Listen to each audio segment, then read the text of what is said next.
Praise the lord. ದೇವರು ನಮಗೆ ಸ್ತೋತ್ರವಾಗಲಿ. ಬಿಡುಗಡೆಯ ಸಂದೇಶ ಎಂಬ ಕಾರ್ಯಕ್ರಮಕ್ಕೆ ನಾನು ನಿಮ್ಮೆಲ್ಲರನ್ನು ಯೇಸು ಕ್ರಿಸ್ತನ ನಾಮದಲ್ಲಿ ಸ್ವಾಗತಿಸ್ತೇನೆ. ಪ್ರಾರ್ಥನೆ ಮಾಡೋಣ. ಪರಲೋಕದಲ್ಲಿರುವ ತಂದೆ ದೇವರೇ, ಯೇಸು ಕ್ರಿಸ್ತನ ನಾಮದಲ್ಲಿ ನನ್ನ ಪಾದ ಸನ್ನಿಧಾನಕ್ಕೆ ನಾವು ಬಂದಿದ್ದೇವೆ.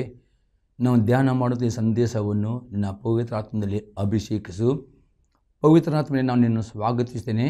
ನಮ್ಮ ಒಳ್ಳೆಯ ಬೋಧಕು ನೀನಾಗಿದೆ. ಈ ಸಂದೇಶ ಮುಖಾಂತರ ಪವಿತ್ರ ಆತ್ಮನೇ ನಿನ್ನ ಜನ ಸಂಗಡ ಮಾತನಾಡು. ಇವಾಗ ಕೇಳುವ ಪ್ರತಿಯೊಂದು ಆತ್ಮಗಳಿಗೆ ಪ್ರೋತ್ಸಾಹ, ಭಕ್ತಿ ಅಭಿವೃದ್ಧಿ, ಸಂತೈಸುವಿಕೆ ಮತ್ತು ಬಿಡುಗಡೆಯನ್ನು ಉಂಟು ಮಾಡಬೇಕು ನಾನು ಬೇಡಿಕೊಳ್ತೇನೆ ಯೇಸು ಕ್ರಿಸ್ತನ ನಾಮದಲ್ಲಿ, ಆಮೇನ್. ಇವತ್ತೊಂದು ಧ್ಯಾನ ಮಾಡ್ತೇವೆ. ಯೋಸುವನ ಪುಸ್ತಕ 1ನೇ ಅಧ್ಯಾಯದಲ್ಲಿ 9ನೇ ವಾಕ್ಯ. ಜೋಸುವ ಚಾಪ್ಟರ್ 1:9.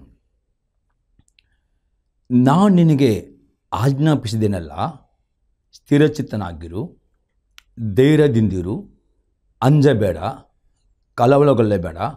ನಿನ್ನ ಹೋಗುವಲ್ಲೆಲ್ಲ ನಿನ್ನ ದೇವರಾದ ಯೆಹೋವನು ನಿನ್ನ ಸಂಗಡ ಇರುತ್ತಾನೆ ಎಂದು ಹೇಳಿದವನು.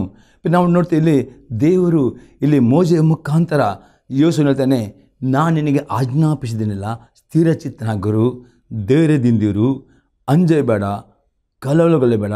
ನೀನು ಹೋಗುವಲ್ಲ ನಿನ್ನ ದೇವರ ಯೆಹೋವನು ನಿನ್ನ ಸಂಗಡ ಇರುತ್ತಾನೆ ಎಂದು ಹೇಳಿದನು. ಪ್ರೀತಿ ದೇವರ ಆತ್ಮವನ್ನು ಇವತ್ತು ಈ ಸಂದರ್ಭದಲ್ಲಿ ಪ್ರತಿಯೊಬ್ಬರಿಗೆ ಈ ಸಂಗತಿ ದೇವರು ಹೇಳ್ತಾನೆ. ಇದು ನಿಮಗೆ ಒಂದು ಪ್ರವಾದನೆ ಅಥವಾ ನಿಮಗೆ ಉತ್ತೇಜನವಾಗಿ ತೆಗೆದುಕೊಳ್ಳಿ. ಇಲ್ಲಿ ನಾವು ಇಂಗ್ಲೀಷ್ನಲ್ಲಿ ನೋಡ್ತೇವೆ, ಸ್ಥಿರಚಿತ್ತನಾಗಿಂದ ಅದು ಅರ್ಥವಾಗುತ್ತೆ. ಬಿ ಸ್ಟ್ರಾಂಗ್ ಅಂದರೆ ಆತ್ಮದಲ್ಲಿ ಬಲಗೊಳ್ಳಬೇಕು. ಇಲ್ಲಿ 5 ಸಂಗತಿ ನೋಡ್ತೇವೆ. ಒಂದು ಸಂಗತಿ ಆಗಿದೆ, ನೀವು ಆತ್ಮದಲ್ಲಿ ಬಲಗೊಳ್ಳಬೇಕು. 2ನೇ ಸಂಗತಿ ನೀವು ಧೈರ್ಯದಿಂದಿರಬೇಕು. 3ನೇ ಸಂಗತಿ ನೀವು ಹೆದರಬಾರ್ದು. 4ನೇ ಸಂಗತಿ ಕಳವಳಗೊಳ್ಳಬಾರ್ದು. 5ನೇ ಸಂಗತಿ ದೇವರು ನಿಮ್ಮ ಸಂಗಡ ಇದ್ದಾನೆ. ಇದನ್ನು ಕ್ಲಿಯರಾಗಿ ನೋಡೋಪ್ರೆ.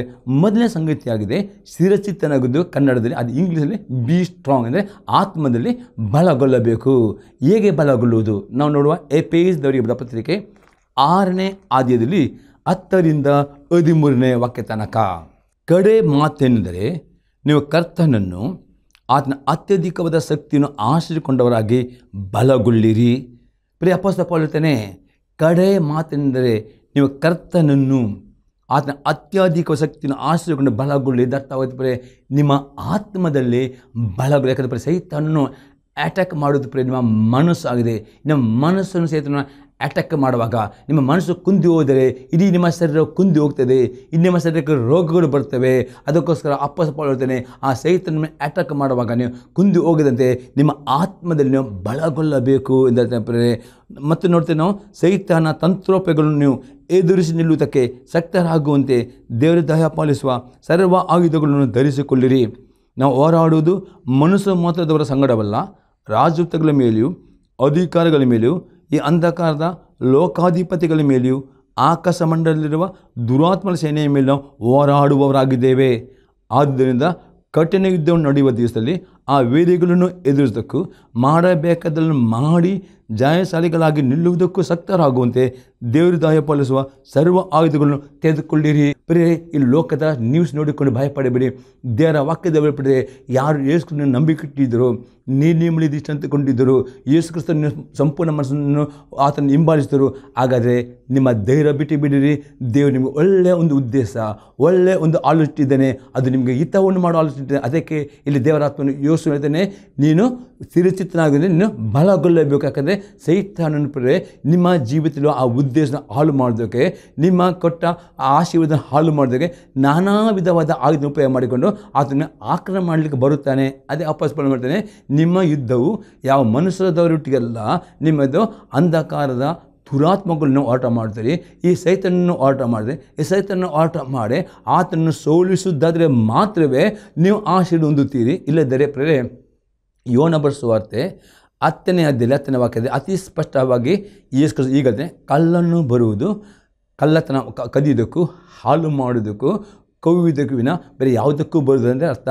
ಸೈತಾನಿಗೆ ಕಳ್ಳನು ಅವನ ಕೆಲಸ ಏನೆಂದರೆ ಆತನು ಬಂದರೆ ಆತ ನಿಮ್ಮ ಎಲ್ಲ ಆಶೀರ್ವಾದ ಕದ್ದುಕೊಂಡು ಹೋಗ್ತಾನೆ. ಆರೋಗ್ಯವನ್ನು ಕದ್ದುಕೊಂಡು ಹೋಗ್ತಾನೆ, ಆರ್ಥಿಕ ಸಮೃದ್ಧಿಯನ್ನು ಕದ್ದುಕೊಂಡು ಹೋಗ್ತಾನೆ, ನಿಮ್ಮ ಸಮಾಧಾನ ಕದ್ದುಕೊಂಡು, ಇದು ಆತನ ಕಲ್ಲನ್ನು ಆಗಿದ್ದಾನೆ.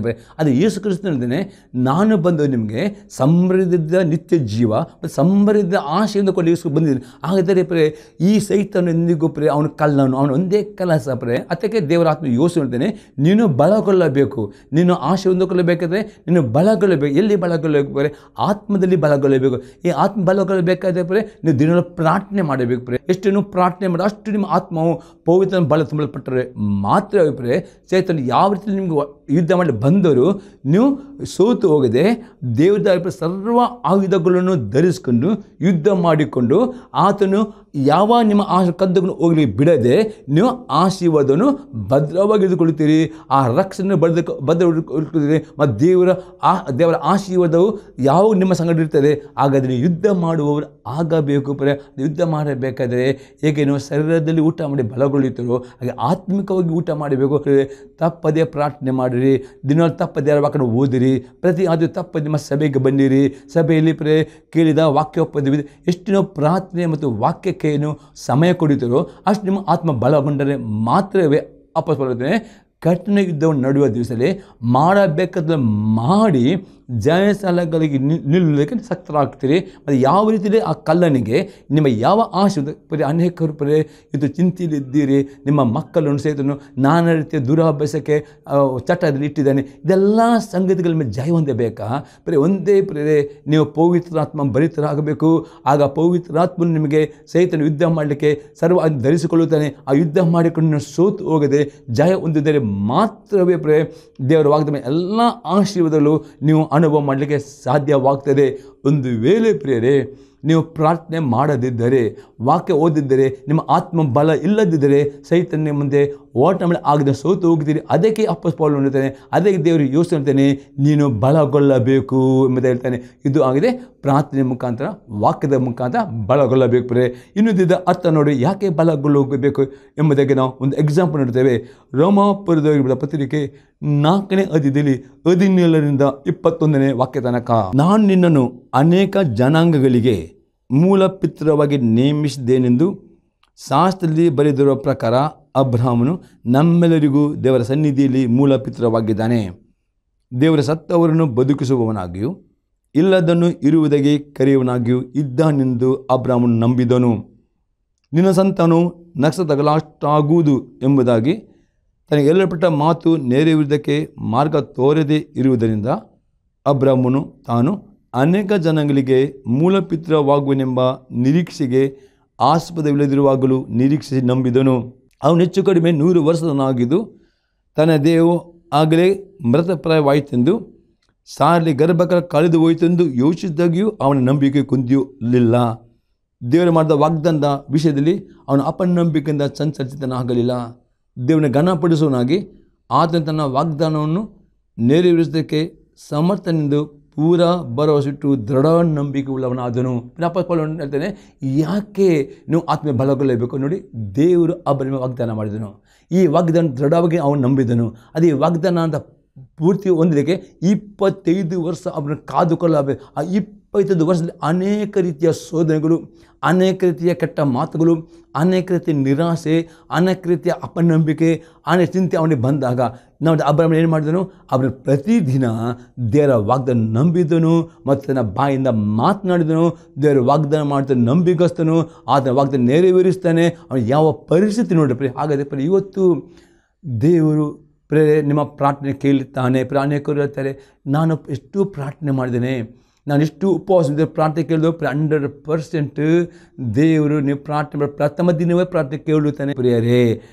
ಇನ್ನೊಂದು ಸಂಗತಿ ನೋಡ್ತೇವೆ ಪ್ರಿಯರೇ, ಇಬ್ರಿಯವರಿಗೆ ಪತ್ರಿಕೆ 12ನೇ ಅಧ್ಯಾಯದಲ್ಲಿ 1ರಿಂದ 3ನೇ ವಾಕ್ಯ ತನಕ, ಆದ ಕಾರಣ ಇಷ್ಟು ಮಂದಿ ಸಾಕ್ಷಿಯವರು ಮೇಘದೋಪಾದಿಯಲ್ಲಿ ನಮ್ಮ ಸುತ್ತಲೂ ಇರುವುದರಿಂದ ನಮಗೆ ಅಭ್ಯಂತರ ಮಾಡುವ ಎಲ್ಲ ಭಾರವನ್ನು ಹತ್ತಿಕೊಳ್ಳುವ ಪಾಪವನ್ನು ನಾವು ಸಹ ತೆಗೆದಿಟ್ಟು ನಂಬಿಕೆ ಹುಟ್ಟಿಸುವನು ಪೂರೈಸುವವನು ಆಗಿರುವ ಯೇಸುವಿನ ಮೇಲೆ ದೃಷ್ಟಿ ಇಟ್ಟು ನಮಗೆ ನೇಮಕವಾದ ಓಟವನ್ನು ಸ್ಥಿರಚಿತ್ತದಿಂದ ಓಡೋಣ. ಆತನು ತನ್ನ ಮುಂದೆ ಇಟ್ಟಿದ್ದ ಸಂತೋಷಕ್ಕೋಸ್ಕರ ಅವಮಾನವನ್ನು ಅಲಕ್ಷ್ಯ ಮಾಡಿ ಶಿಲುಬೆ ಮರಣವನ್ನು ಸಹಿಸಿಕೊಂಡು ದೇವರ ಸಿಂಹಾಸನ ಬಲಗಳಲ್ಲಿ ಆಸನರೂಢನಾಗಿದ್ದಾನೆ. ನೀವು ಮನಗುಂದಿದವರಾಗಿ ಬೇಸರಗೊಳ್ಳದಂತೆ ಆತನ ಆಲೋಚಿಸಿರಿ. ಆತನ ಪಾಪಿಗಂದು ಎಷ್ಟೋ ವಿರುದ್ಧ ಸಹಿಸಿಕೊಂಡು ಪ್ರಿಯ ನಾವು ನೋಡ್ತೇವೆ ಅಬ್ರಹಾಮನ ಹಾಗೆ ನೀವು ನಂಬಿಕೆ ವೀರರಾಗಬೇಕಾದ್ರೆ ಇಲ್ಲಿ 3 ಸಂಗತಿಗಳನ್ನು ಮಾಡಬೇಕು ಪ್ರಿಯ. ಅಬ್ರಹಾಮನ ಅದನ್ನು ಮಾಡಿದ ಒಂದು ಆಗಿದೆ ಪ್ರಿಯ, ದಿನಾಲು ನಿಮ್ಮ ಚಿಂತಾಭಾರವನ್ನು ಪ್ರಾರ್ಥನೆ ಮುಖಾಂತರ ಒಪ್ಪಿಸ್ಕೊಳ್ಬೇಕು. ಒಂದು ನಂಬಿಕೆ ದೇವರಿಗೆ ಅಬ್ರಹಾಮನಾಗಿದ್ದವರು ಕೃತಜ್ಞತೆ ಸಲ್ಲಿಸುವವರಾಗಬೇಕು.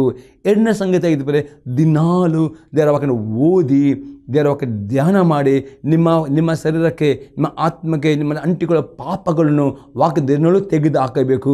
3ನೇ ಸಂಗತಿ ಆಗಿದೆ, ಎಂದಿಗೂ ನಿಮ್ಮ ಮನಸ್ಸು ಕುಂದಿ ಹೋಗಲಿಕ್ಕೆ ಎಂದಿಗೂ ಬಿಡಬಾರದು ಪ್ರಿಯ. ಪ್ರತಿದಿನ ಪ್ರಿಯ ದೇವರ ವಾಕ್ಯ ಧ್ಯಾನ ಮಾಡಬೇಕು. ಎಷ್ಟು ಧ್ಯಾನ ಮಾಡಿದ್ರೆ ಅಷ್ಟು ಯೇಸು ಕ್ರಿಸ್ತನನ್ನು ಧ್ಯಾನಿಸುತ್ತಿರುವಾಗ ನಿಮ್ಮ ಮನಸ್ಸು ಕುಂದಿ ಹೋಗುವುದಿಲ್ಲ. ನಿಮ್ಮ ಆತ್ಮ ಈ 3 ಕಾರ್ಯ ಮಾಡಿದರೆ ಮಾತ್ರವೇ ಅಬ್ರಹಾಮನ ಆಶೀರ್ವಾದ ನೀವು ಹೊಂದುತ್ತೀರಿ. ಅಬ್ರಹಾಮನಾಗೆ ನಿಮಗೆ ಏನಿದ್ದರೂ ವಾಗ್ದಾನ ಕೊಟ್ಟಿದ್ದಾನೋ ಅದು ದೇವರು ನೆರವೇರಿಸುತ್ತಾನೆ. ಅದಕ್ಕೆ ಪ್ರಿಯ ದೇವರು ಯೋಚನೆ ಹೇಳ್ತಾನೆ, ನೀನು ಆತ್ಮದಲ್ಲಿ ಬಲಗೊಳ್ಳಬೇಕು ಎಂಬುದು ಹೇಳ್ತಾನೆ. 2ನೇ ಸಂಗತಿ ದೇವರಲ್ಲಿ ಯೋಚನೆ ಹೇಳ್ತಾನೆ, ಧೈರ್ಯದಿಂದಿರು. ಇದನ್ನ ಬಗ್ಗೆ ನೋಡೋ ಪ್ರಿಯ, ಧರ್ಮೋಪದೇಶಕಾಂಡ ಪುಸ್ತಕ 31ನೇ ಆದಿಯಲ್ಲಿ 6ನೇ ವಾಕ್ಯ, ಡಿಟೋನಮಿ ಚಾಪ್ಟರ್ 31 ವರ್ಸ್ 6, ನೀವು ಶೂರರಾಗಿರಿ, ಧೈರ್ಯದಿಂದಿರಿ, ಅವರಿಗೆ ಅಂಜಬೇಡಿರಿ, ಕಳವಳ ಪಡಬೇಡಿರಿ. ನಿಮ್ಮ ದೇವರಾದ ಯೆಹೋವನೇ ನಿಮ್ಮ ಸಂಗಡ ಇರುತ್ತಾನಿಲ್ಲ, ಆತ ನಿಮ್ಮನ್ನು ಕೈ ಬಿಡುವುದಿಲ್ಲ, ಅಪಜಯಕ್ಕೆ ಗುರಿಪಡಿಸುವುದೇ ಇಲ್ಲ ಎಂದು ಹೇಳಿದನು. ಇಲ್ಲಿ ನಾವು ನೋಡ್ತೇವೆ ದೇವರು ಯೋಸುವನಿಗೆ ಧೈರ್ಯದಿಂದರು. ಇವತ್ತು ದೇವರು ಎಂಬುತ್ತಾನೆ, ಯಾವ ಪರಿಸ್ಥಿತಿ ನೋಡಬೇಡಿ, ನಿಮ್ಮ ಸಂಗಡ ದೇವರಿದ್ದಾನೆ. ಇಲ್ಲಿ ಏನಿದೆ ದೇವರು ಹೇಳ್ತಾನೆ, ನಿಮ್ಮದೇ ಯೆಹೋವನೇ ನಿಮ್ಮ ಸಂಗಡ ಇರುತ್ತಾನಲ್ಲ, ಆತ ನಿಮ್ಮನ್ನು ಎಂದಿಗೂ ಕೈ ಬಿಡುವುದಿಲ್ಲ, ಅಪಜಯಕ್ಕೆ ಗುರಿ ಪಡಿಸುವುದಿಲ್ಲ. ಪರಿಪೂರ್ಣ ನಂಬಿರಿ, ದೇವರು ನಿಮ್ಮನ್ನು ಎಂದು ಕೈ ಬಿಡುವುದಿಲ್ಲ, ಆತ ನಿಮ್ಮನ್ನು ತೊರೆಯುವುದಿಲ್ಲ, ಆತ ನಿಮ್ಮ ಸಂಗಡ ಇದ್ದಾನೆ, ಆತ ನಿಮ್ಮ ವೇರಿಗಳನ್ನು ಸೋಲಿಸ್ತಾನೆ. ಆ ಸೈತನ ಎಲ್ಲ ಆಯುಧಗಳನ್ನು ಮುರಿದಾಕ್ತಾನೆ. ಐಸಾಯ 54:17 ವಾಕ್ಯ ಇರ್ತದೆ, ಸೈತನ ನಿಮ್ಮ ವಿರುದ್ಧ ಕಲ್ಪಿಸುವ ಯಾವ ಆಯುಧಗಳು ನಿಮ್ಮ ಮೇಲೆ, ನಿಮ್ಮ ಕುಟುಂಬದ ಮೇಲೆ, ನಿಮ್ಮ ಸಭೆಯ ಮೇಲೆ, ನಿಮ್ಮ ಸೇವೆಯ ಮೇಲೆ, ನಿಮ್ಮ ಕೆಲಸದ ಮೇಲೆ, ನಿಮ್ಮ ಕುಟುಂಬ ಜೀವನದ ಮೇಲೆ ಜಯ ಹೊಂದುವುದಿಲ್ಲ. ನಿಮ್ಮ ವಿರುದ್ಧ ಮಾತಾಡುವ ಎಲ್ಲ ನಾಲಿಗೆ ನೀವು ದೂಸ ಖಂಡಿಸ್ತೀರಿ. ಈ ದೇವರು ಕೊಟ್ಟ ಸ್ವಾಸ್ಥ್ಯವಾಗಿದೆ ಎಂದು ಐಸಾಯ 54:17 ವಾಕ್ಯದಲ್ಲಿ ಬರೆಯಲ್ಪಟ್ಟಿದೆ. ಇನ್ನೊಂದು ವಾಕ್ಯ ನೋಡ್ತೇವೆ, ಐಸಾಯ ಪ್ರವಾದನೆ ಪುಸ್ತಕ 51ನೇ ಆದ್ಯದಲ್ಲಿ 12-16 ವಾಕ್ಯ ತನಕ, ನಾನೇ ನಿನ್ನನ್ನು ಸಂತೈಸುವವನಾಗಿರುವಲ್ಲಿ ಮರ್ತ ಮನುಷ್ಯನಿಗೆ ಹುಲ್ಲಿನ ಗತಿಗೆ ಬರುವ ನರಧರ್ಮದವನಿಗೆ ಭಯಪಡು. ನೀನು ಎಂಥವನು? ಆಕಾಶ ಮಂಡಲವನ್ನು ಹರಡಿ ಭೂಲೋಕವನ್ನು ಸ್ಥಾಪಿಸಿದ ನಿನ್ನ ಸೃಷ್ಟಿಕರ್ತನಾದ ಯೆಹೋವನನ್ನು ಮರೆತು ಬಿಟ್ಟಿಯಾ? ನಾಶ ಮಾಡಬೇಕೆಂದು ಬಾಣವನ್ನು ಹೂಡುವ ಹಿಂಸಕನ ಕ್ರೋಧಕ್ಕೆ ದಿನವೆಲ್ಲ ಎಡೆಬಿಡದೆ ಅಂಜುತ್ತೀಯಾ? ಆ ಹಿಂಸಕನ ಕ್ರೋಧವು ಎಲ್ಲಿ ತಾನೇ ಇದೆ? ಸೆರೆಯಲ್ಲಿ ಕುಗ್ಗಿರುವವನು ಸಾಯನು, ಪಾತಾಳಕ್ಕೆ ಇಳಿಯನು, ಬೇಗನೆ ಬಿಡುಗಡೆಯಾಗುವನು, ಅವನಿಗೆ ಅನ್ನದ ಕೊರತೆ ಇರದು. ಅಲೆಗಳು ಬೊರಗೊರೆಯುವಷ್ಟು ಸಮುದ್ರವನ್ನು ರೇಗಿಸುವ ನಿನ್ನ ದೇವರಾದ ಯೆಹೋವನು ನಾನೇ. ಸೇನಾಧೀಶ್ವರನಾದ ಯೆಹೋವನು ಎಂಬುದು ನನ್ನ ನಾಮಧೇಯ. ಆಕಾಶವನ್ನು ನಿಲ್ಲಿಸಬೇಕೆಂತಲೂ ಭೂಲೋಕವನ್ನು ಸ್ಥಾಪಿಸಬೇಕೆಂತಲೂ ಜೀವನಿಗೆ ನಿನ್ನ ಜನವೆಂದು ಹೇಳಬೇಕೆಂದು ನಿನ್ನ ಬಾಯಲ್ಲಿ ನನ್ನ ಮಾತುಗಳನ್ನು ಇಟ್ಟು ನನ್ನ ಕೈ ಅನ್ನದಲ್ಲಿ ನಿನ್ನ ಒದಗಿಸಿದ್ದೇನೆ.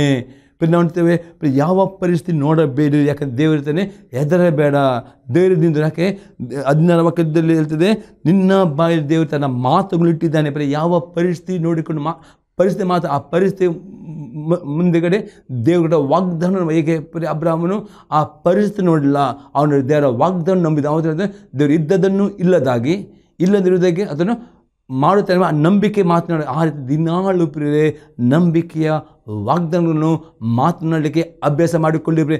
ಎಷ್ಟು ನಿಮ್ಮ ನಂಬಿಕೆವಾದ ಅಷ್ಟು ನಿಮ್ಮ ಪರಿಸ್ಥಿತಿಗಳು, ನಿಮ್ಮ ಬೆಟ್ಟಗುಡ್ಡಗಳು ಅದು ಪ್ರೇರೆ ಅದು ಹೋಗಿ ಸಮುದ್ರಕ್ಕೆ ಬೀಳುತ್ತವೆ.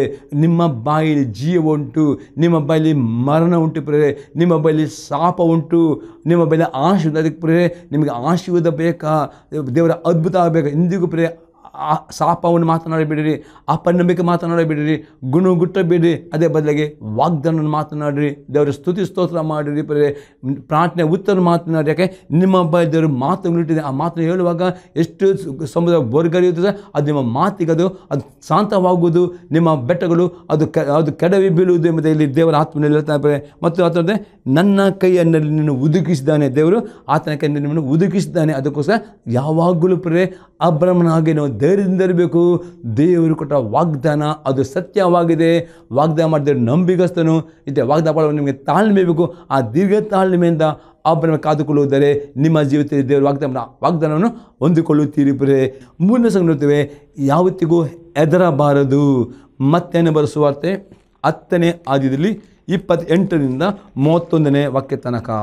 ಇದಲ್ಲದೆ ದೇಹವನ್ನು ಕೊಂದು ಆತ್ಮನ ಕೊಲ್ಲಲಾರದವರಿಗೆ ಹೆದರಬೇಡಿರಿ. ಆತ್ಮದೇಹ ಎರಡನ್ನೂ ಕೂಡ ನರಕದಲ್ಲಿ ಹಾಕಿ ನಾಶ ಮಾಡಬಲ್ಲತನಿಗೆ ಹೆದರಿರಿ. ದುಡ್ಡಿಗೆ 2 ಗುಬ್ಬೆಗಳನ್ನು ಮಾಡುದುಂಟಲ್ಲ, ಅದು ನಿಮ್ಮ ತಂದೆಯ ಚಿತ್ತವಿಲ್ಲದೆ ಒಂದಾದರೂ ನೆಲಕ್ಕೆ ಬೀಳದು. ನಿಮ್ಮ ತಲೆ ಕೂದಲುಗಳು ಸಹ ಎಲ್ಲವೂ ಎಣಿಕೆಯಾಗಿವೆ. ಆದುದರಿಂದ ಹೆದರಬೇಡಿರಿ, ಭಾಳ ಗುಬ್ಬೆಗಳಿಗೆ ನೀವು ಹೆಚ್ಚಿನವರು. ಯೇಸು ಕ್ರಿಸ್ತನೇ, ಎಂದಿಗೂ ಮನುಷ್ಯರಿಗೆ ನೀವು ಹೆದರಬಾರದು. ನೀವು ಹೆದರಬೇಕು ಖಾಲಿ ದೇವರಿಗೆ ಮಾತ್ರ ಅಧಿಕಾರ ಉಂಟು ನಿಮ್ಮ ಶರೀರವನ್ನು ಕೊಂದು ಆತ್ಮ ನರಕ್ಕೆ ಹಾಕಲಿಕ್ಕೆ. ಅದಕ್ಕೋಸ್ಕರ ದೇವರತನೇ, ದೇವರ ಚಿತ್ತವಿಲ್ಲದೆ ಒಂದು ಗುಬ್ಬಿ ಪ್ರಿಯರೇ ಅದು ನೆಲಕ್ಕೆ ಬೀಳಾಗಾದರೆ ದೇವರು ಆ ಒಂದು ಗುಬ್ಬಿಗೆ ಅಥವಾ ಆ ಪಕ್ಷಿಗಳಿಗೆ ಇಷ್ಟು ಲಕ್ಷ್ಯ, ನೀವು ಎಷ್ಟೋ ಉತ್ತಮರು, ದೇವರು ನಿಮ್ಮ ಮೇಲೆ ನಿಮ್ಮ ಮೇಲೆ ಲಕ್ಷ್ಯ ಇಟ್ಟುಕೊಳ್ತಾನೆ. ಆತನ ಕಣ್ಣು ಯಾವ ನಿಮ್ಮ ನೋಡ್ತೇವೆ ಅದು ಯಾವಾಗಲೂ ಕಾಪಾಡ್ತಾನೆ ಅಂತ. ಎಂದಿಗೂ ಪ್ರಿಯರೇ ನೀವು ಹೆದರಬಾರದು, ಯಾವ ಪರಿಸ್ಥಿತಿಯಲ್ಲಿ ಹೆದರಬಾರದು. ನಿಮ್ಮ ಸಂಗಡ ದೇವರು ಇದ್ದಾನೆ ನಂಬಿರಿ ಪ್ರಿಯರೇ. ದೇವರು ನಿಮ್ಮನ್ನು ಕೈ ಬಿಡುವುದಿಲ್ಲ, ಎಂದು ತೊರೆಯುವುದಿಲ್ಲ ಎಂಬುದಾಗಿ ನಂಬಿರಿ. ಆಗ ದೇವರು ನಿಮ್ಮನ್ನು ಪ್ರತಿ ಸ್ಥಳ ಆತನ ಪ್ರಸನ್ನತೆ, ಆತನ ರಕ್ಷಣೆ, ಆತನ ಸಂರಕ್ಷಣೆ ನೀವೆಲ್ಲವನ್ನು ಅನುಭವ ಮಾಡಲಿಕ್ಕೆ ನಿಮಗೆ ಸಾಧ್ಯವಾಗ್ತದೆ ಪ್ರಿಯರೇ. 4ನೇ ಸಂಗತಿ ನೋಡ್ತೇವೆ, ಎಂದಿಗೂ ಕಳವಳಗೊಳ್ಳಬಾರದು. 2ನೇ ಪೂರ್ವಕಾಲ ಕಾಂಡ 20ನೇ ಅಧ್ಯಾಯದಲ್ಲಿ 14ರಿಂದ 17ನೇ ವಾಕ್ಯ ತನಕ. ಆಗ ಆ ಸಮೂಹದೊಳಗೆ ಆಸಾಫನ ವಂಶದವನಾದ ಲೇವಿಯನು, ಮತ್ತನಿಗೆ ಹುಟ್ಟಿದ ಯೆಗೀಯೇಲನ ಮರಿಮಗನು, ಬೆನಯನ ಮೊಮ್ಮಗನು, ಜಕರನ ಮಗನೂ ಆದ ಯೆಜೆಮೇಲನ ಮೇಲೆ ಇವನ ಆತ್ಮ ಬಂದಿತು. ಅವನು ಎಲ್ಲ ಯೆಹೂದ್ಯರೇ, ಯೆರೂಸಲೇಮಿನವರೇ, ಅರಸನಾದ ಯೆಹೋಷಾಫಾಟನೇ, ಯೆಹೋವನು ಹೇಳುವುದನ್ನು ಕೇಳಿರಿ. ಈ ಮಹಾಸಮೂಹದ ನಿಮಿತ್ತವಾಗಿ ಕಳವಳಗೊಳ್ಳಬೇಡಿರಿ, ಹೆದರಬೇಡಿರಿ. ಇದು ನಿಮ್ಮದೆಲ್ಲ, ದೇವರದೇ. ನಾಳೆ ಬೆಳಿಗ್ಗೆ ಅವರ ವಿರೋಧವಾಗಿ ಹೊರಡಿರಿ. ಈಗ ಅವರು ಅಚ್ಚೀಸ್ ಘಟ್ಟದ ಮಾರ್ಗವಾಗಿ ಬರುತ್ತಾರೆ. ಇರುವೆಲು ಅರಣ್ಯದ ಮುಂದಿರುವ ಕಣಿವೆಯ ತುದಿಯಲ್ಲಿ ಅವರನ್ನು ಸಂಧಿಸುವಿರಿ. ಈ ಸಾರಿ ನೀವು ಯುದ್ಧ ಮಾಡೋದು ಅವಶ್ಯವಿಲ್ಲ. ಯೆಹೂದ್ಯರೇ, ಯೆರೂಸಲೇಮಿನವರೇ, ಸುಮ್ಮನೆ ನಿಂತುಕೊಂಡು ಯೆಹೋವನು ನಿಮಗೋಸ್ಕರ ನಡೆಸುವ ರಕ್ಷಣಾ ಕಾರ್ಯ ನೋಡಿರಿ. ಹೆದರಬೇಡಿರಿ, ಕಳವಳಗೊಳ್ಳಬೇಡಿರಿ. ನಾಳೆ ಅವರೊಂದಿಗೆ ಹೊರಡಿರಿ, ನಿಮ್ಮ ಸಂಗಡ ಇರುವನು ಎಂದು ಹೇಳಿದನು. ನೋಡಿದೆ ಇಲ್ಲಿ ಯೆಹೋಷಾಫಾಟನಿಗೆ 4 ಕಡೆಯಿಂದ ಆ ಸೈತಾನನು 4 ಕಡೆಯಿಂದ ಜನರು ಅವನ ಅಟ್ಯಾಕ್ ಮಾಡಿ ಬರುವಾಗ ಅವನು ಇಮಿಡಿಯೇಟ್ ಯೆಹೋಷಾಫಾಟನು ತನ್ನ ಸಭೆಗೆ ಎಲ್ಲರಿಗೂ ಕರೀತಾನೆ, ಉಪವಾಸ ಪ್ರಾರ್ಥನೆ ಮಾಡಿ. ಉಪವಾಸ ಪ್ರಾರ್ಥನೆಯಲ್ಲಿ ಬಲ ಉಂಟು ಇವತ್ತು ನಿಮ್ಮ ಕಷ್ಟಗಳು ಬರುವಾಗ, ಸಮಸ್ಯೆಗಳು ಬರುವಾಗ ಕೂಡಲೇ ಉಪವಾಸ ಪ್ರಾರ್ಥನೆ ಮಾಡಿ, ಕುಟುಂಬವಾಗಿ ಸಭೆಯಾಗಿ ಸೇರಿ ಉಪವಾಸ ಪ್ರಾರ್ಥನೆ ಮಾಡುವಾಗ ಅಲ್ಲಿ ದೇವರು ಯಾವ ನಾವು ಸಭೆಯಾಗಿ ಉಪವಾಸ ಪ್ರಾರ್ಥನೆ ಮಾಡುತ್ತೀರೋ ದೇವರ ಆತ್ಮನು ತನ್ನ ಸೇವಕರ ಮುಖಾಂತರ ನಿಮಗೆ ಪ್ರವಾದನೆ ಕೊಡುತ್ತಾನೆ. ಇಲ್ಲಿ ದೇವತಾನೆ, ಮಕ್ಕಳೇ ಹೆದರಬೇಡಿರಿ, ನಾನು ನಿಮ್ಮ ಸಂಗಡ ಇದ್ದೇನೆ, ನೀವು ಯುದ್ಧ ಮಾಡುವ ಈ ರೀತಿ ಪ್ರೇರೆ ನೀವು ಯಾವ ಪರಿಸ್ಥಿತಿ ಕಳವಳಗೊಳ್ಳಬೇಡಿ. ಇಷ್ಟೇ ಕೂಡಲೇ ಪ್ರಾರ್ಥನೆಯಲ್ಲಿ ಉಪವಾಸ ದೇವರ ಸನ್ನಿಧಿಗೆ ಬಂದಿರಿ. ದೇವರ ಸನ್ನಿಧಿಗೆ ಬರುವಾಗ ದೇವರು ಎಲ್ಲ ನಿಮ್ಮ ಶತ್ರುಗಳಿಂದ ನಿಮ್ಮನ್ನು ಕಾಪಾಡ್ತಾನೆ, ನಿಮ್ಮ ಮನಸ್ಸಿಗೆ ಧೈರ್ಯ ಕೊಡ್ತಾನೆ. ದೇವರು ನಿಮಗೆ ಮಾತನಾಡಿ ನಿಮ್ಗೆ ಆತನ ಆಲೋಚನೆ ಕೊಡ್ತಾನೆ. ಆ ಆಲೋಚನೆ ಪ್ರಕಾರ ಮಾಡುವಾಗ ನಿಮ್ಮ ವಿರುದ್ಧ ಸೋತು ಹೋಗ್ತಾರೆ ಮತ್ತು ನಿಮಗೆ ಜಯ ಸಹಿತ. ಎಂದಿಗೂ ಪ್ರೇರೆ ಕಳವಳಗೊಳ್ಳಬೇಡ್ರಿ. ಒಂದೇ ಆದಷ್ಟು ದೇವರ ಹತ್ತಿರ ಬನ್ನಿರಿ, ನಿಮ್ಮ ಸಭೆಯಾಗಿ ಸೇರಿ ಬನ್ನಿರಿ, ಉಪವಾಸ ಪಾಲುಗಾರಾಗಿರಿ. ಆಗ ದೇವರು ನಿಮ್ಮ ಯುದ್ಧ ಮಾಡಿಕೊಂಡು ನಿಮಗೆ ಜಯ ಕೊಡುವವನು ಆಗಿದ್ದಾನೆ. ಅದಕ್ಕೆ ಎಂದಿಗೂ ಯಾವ ಪ್ರಿಯ ಕಳವಳಗೊಳ್ಳಬಾರ್ದು, ಪ್ರಾರ್ಥನೆ ಮಾಡಬೇಕು, ಪ್ರಿಯ ಉಪವಾಸ ಮಾಡಬೇಕು. ನಾವು ನೋಡ್ತೇವೆ 5 ಸಂಘ ನೋಡ್ತೇವೆ, ಎಲ್ಲ ಸಮಯದಲ್ಲಿ ದೇವರು ನಿಮ್ಮ ಸಂಗಡ ಇರುತ್ತಾನೆ. ನಾವು ನೋಡ್ತೇವೆ ಕೀರ್ತನೆ 91 11 ಮತ್ತು 12ನೇ ವಾಕ್ಯ. 91ನೇ ಕೀರ್ತನೆಯಲ್ಲಿ 11 ಮತ್ತು 12ನೇ ವಾಕ್ಯ. ನೀನು ಹೋಗುವಲ್ಲೆಲ್ಲ ನಿನ್ನನ್ನು ಕಾಯುವುದಕ್ಕೆ ಆತ ನಿನ್ನ ವಿಷಯವಾಗಿ ತನ್ನ ದೂತರಿಗೆ ಅಪ್ಪಣೆ ಕೊಡುವನು. ನಿನ್ನ ಕಾಲು ಕಲ್ಲಿಗೆ ತಗಲದಂತೆ ಅವರು ನನ್ನ ಕೈಗೆ ಎತ್ತಿಕೊಳ್ಳುವರು. ಪ್ರತಿ ಕಲಿನ ಹೋಗುವಾಗ ಬರುವಾಗ ವಾಂಡದ ಪ್ರತಿ ಸಲ ಪ್ರೇರೆ ದೇವ ದೂತರು ನಿಮ್ಮ ಸಂಗಡ ಇದ್ದುಕೊಂಡು ನಿಮ್ಮನ್ನು ಕಾಪಾಡುತ್ತಾರೆ. ಅದಕ್ಕೆ ಎಂದಿಗೂ ಪ್ರೇರೆ ಹೆದರಬಾರದು. ಈ 5 ಸಂಗತಿ ಮಾಡುವ ಒಂದು ಆತ್ಮದಲ್ಲಿ ಬಲಗೊಳ್ಳಬೇಕು, ಧೈರ್ಯದಿಂದ ಇರಬೇಕು, ಹೆದರಬಾರದು, ಕಳವಳಗೊಳ್ಳಬಾರದು, ನಂಬಬೇಕು. ದೇವರು ನಿಮ್ಮ ಸಂಗಡ ಇದ್ದಾನೆ ಎಂಬುದಾಗಿ ದೇವರು ನಮಗೆ ಸ್ತೋತ್ರವಾಗಲಿ. ಪ್ರಾರ್ಥನೆ ಮಾಡೋಣ. ತಂದೆಯವರು ನಿನಗೆ ಸ್ತೋತ್ರವನ್ನು ಕೊಂಡಾಡ್ತಾನೆ ದೇವ. ಈ ಸಂದರ್ಭದ ಮುಖಾಂತರವಾಗಿ ನೀನು ನಿನ್ನ ಜನರ ಸಂಗಡ ಮಾತಾಡಿ ನಿನ್ನ ಮಕ್ಕಳಿಗೆ ಧೈರ್ಯ ಕೊಟ್ಟಿದ್ದಿ. ಈ ಸಂದರ್ಭದಲ್ಲಿ ಪ್ರತಿಯೊಬ್ಬರು ದೇವ ಆತ್ಮದಲ್ಲಿ ಬಲಗೊಳ್ಳುವಂತೆ, ಧೈರ್ಯಗೊಳ್ಳುವಂತೆ ದೇವ, ನಿನ್ನ ವಾಗ್ದಾನ ಮಾತನಾಡುವಂತೆ ಪ್ರತಿಯೊಬ್ಬರಿಗೆ ಸಹಾಯ ಮಾಡಿದೆವ. ಈ ಸಂದರ್ಭ ಪ್ರತಿಯೊಬ್ಬರ ಜೀವಿತ ಎಲ್ಲ ಭಯದ ಆತ್ಮಗೆ ನಾವು ಕೊಡ್ತಾನೆ. ಪ್ರತಿಯೊಬ್ಬರಿಗೆ ಭಯದ ಆತ್ಮನ ಬಿಡುಗಡ್ತಾನೆ. ಪ್ರತಿಯೊಬ್ಬರು ಆ ಪವಿತ್ರಾತ್ಮನ ಅಭಿಷೇಕವನ್ನು, ಆ ಬಲ ಪ್ರೀತಿಯಿಂದ ಆತ್ಮನ ಹೊಂದಿಕೊಳ್ಳಿರಿ ಮತ್ತು ಪ್ರತಿಯೊಬ್ಬರ ಜೀವಿತ ಆಶೀರ್ವಾದ ನಾನು ರಿಲೀಸ್ ಮಾಡ್ತೇನೆ. ಪ್ರತಿಯೊಬ್ಬರಿಗೆ ದೇವ ನಿನ್ನ ಬಿಡುಗಡೆ ನಾನು ರಿಲೀಸ್ ಮಾಡ್ತೇನೆ. ಪ್ರತಿಯೊಬ್ಬರಿಗೆ ದೇವ ನಿನ್ನ ಮನಸ್ಸು ಸಮಾಧಾನ ಸಂತೋಷ ಕೊಡಬೇಕು ಬೇಡ್ಕೊಳ್ತೇನೆ. ಇವತ್ತು ಪ್ರತಿಯೊಬ್ಬರ ಮೇಲೆ ನಿನ್ನ ಆಶೀರ್ವಾದ ರಿಲೀಸ್ ಮಾಡ್ತೇನೆ ಯೇಸು ಕ್ರಿಸ್ತ ನಾಮದಲ್ಲಿ. ಆಮೇನ್. Praise the lord.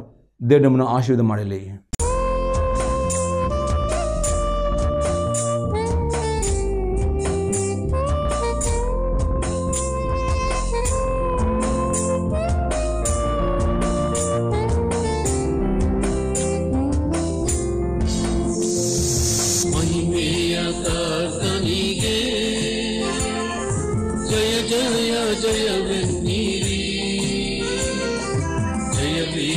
ದೇವನಿಗೆ ನಿತ್ಯ ಸ್ತುತಿ